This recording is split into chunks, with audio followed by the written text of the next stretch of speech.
So I am Joy Ellison, and I am here with Mason Hickman. How are you, Mason? I'm good. How are you? I'm good as we can be in this bizarre situation. And we're here to talk about abortion access during a global pandemic, and what's happening here in Ohio. So, Mason, can you introduce yourself and tell us a little bit about your involvement with abortion access, and reproductive justice? Hello, my name is Mason Hickman. I use he, him, his pronouns. I am the digital organizer with Planned Parenthood Advocates of Ohio. And so some of the things that I focus on is really, recruiting folks online, specifically folks who can't always make in-person events or folks who are living in rural areas who still want to get involved with the fight for abortion access and healthcare equity. And that can look like, so many different things, but it's definitely changed as we've learned to kind of do all of our activism from indoors. So, what has changed politically about abortion access during COVID-19? Yeah, so the state of abortion access in Ohio was already under attack um, once these stay-at-home orders went into effect. We have seen over 10 anti-choice bills make their way through the Ohio General Assembly in just the last year, all of which are medically inaccurate and just exist to stigmatize abortion access as well as further restrict it in so many different ways. But the shift that we have seen politically since COVID is that politicians such as Attorney General Dave Yost using this pandemic in order to further restrict access to abortion. So when Governor Mike DeWine put a halt on surgeries that were deemed to be elective, Attorney General Dave Yost tried to use this to put an end to, time sensitive essential abortion services, despite the fact that all of the health centers in Ohio were complying with the orders and the extra protections that were called for. And so what we've seen now is that a federal judge on March 30th put in a temporary restraining order to block Yost's efforts to restrict this essential access. And he actually renewed that restraining order on Friday for another 2 weeks. So while this is not the end to our fight during COVID to keep essential abortion accessible, and all abortions are essential and time sensitive, for now, folks in Ohio can still get an abortion up to 20 weeks. And you are able to utilize telemedicine in Ohio for medication abortions. They are also trying to ban that in the same breath. The telemedicine abortion ban was passed in the Ohio Senate in early March before all of this happened. And now you see all of these same politicians praising telemedicine. And it's like, but you stop praising it when it's something that, maybe you specifically don't agree with. So the fight has definitely shifted, but, the sentiment I think remains the same, is that these politicians, people like Attorney General Dave Yost, they're going to exploit whatever they can in order to further stigmatize abortion access. So, if someone in Columbus were to need an abortion now, how could they go about trying to access that? So the first thing that I would suggest is just make the appointment. We've seen things in Texas where folks make an appointment and they're not sure, and then, their second appointment gets canceled because of everything going on. But my suggestion is make the appointment, and, go from there. And if you are someone who is going to face any type of financial barriers when accessing your abortion, get in contact with Women Have Options Ohio. They are there to help you make sure that you have, you know, transportation, have access to lodging, you know, especially now with everything going on, everything is so up in the air.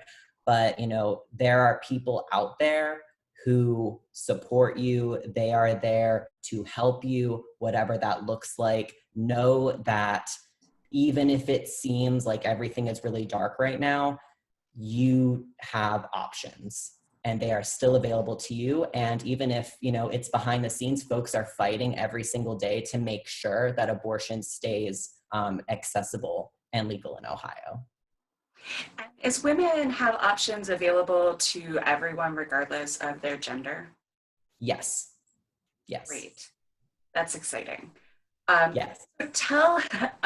So tell me a little bit more about how you originally got involved in abortion access and reproductive justice activism and why this is important to you. Yeah, definitely. So I actually started out as a patient at Planned Parenthood, as someone who identifies as an LGBTQ person. I was new to Columbus. I didn't know where to go to receive affordable reproductive health care. And I had heard of Planned Parenthood and I had never been, but decided to go. And it was a very affirming experience. And still, even now, a few years later, I choose to keep them as my healthcare provider because as a trans person, they have always provided me with affirming and respectful, compassionate care. But I got more politically involved after becoming a patient because I wanted other LGBTQ people to feel like they had a space in the reproductive rights movement. I think often it is written off as just a women's issue. And as we know, there are people who do not identify as women who also, you know, need access to reproductive health care. And I wanted trans people to have a voice here. And so I, you know, stayed involved with Planned Parenthood, and, you know, I was an intern for a while, and now I'm staff, and, you know, we're always expanding so that, you know, our staff and the people who show up to our events represent the patients that we serve as well. That's great. So you mentioned that the way you're doing activism has shifted because we are all stuck in our homes. So can you talk a little bit more about what you are up to day to day and what people can get involved in if this issue is important to them? Yeah, so one of the biggest things that we have been doing is holding digital organizing meetings. So, you know, folks are able to hop on Zoom or Blue Jeans or even call in on their phones. And, you know, we just kind of talk about different organizing tactics that we have, or we'll go through a training, or, geez, what else? Telling folks to make sure that they're following us on PPA Ohio on Facebook, Twitter, Instagram. And, you know, you'll be able to stay up to date with everything that we're doing, the latest news, because it's changing every day. And one of the things that we are starting sometime within the next 2 weeks is we are launching a digital defender program. So folks who, you know, are at home, or folks who generally are not able to make it to big events, you know, even once we do start doing those again, folks who want to be activists online, this program is basically for them.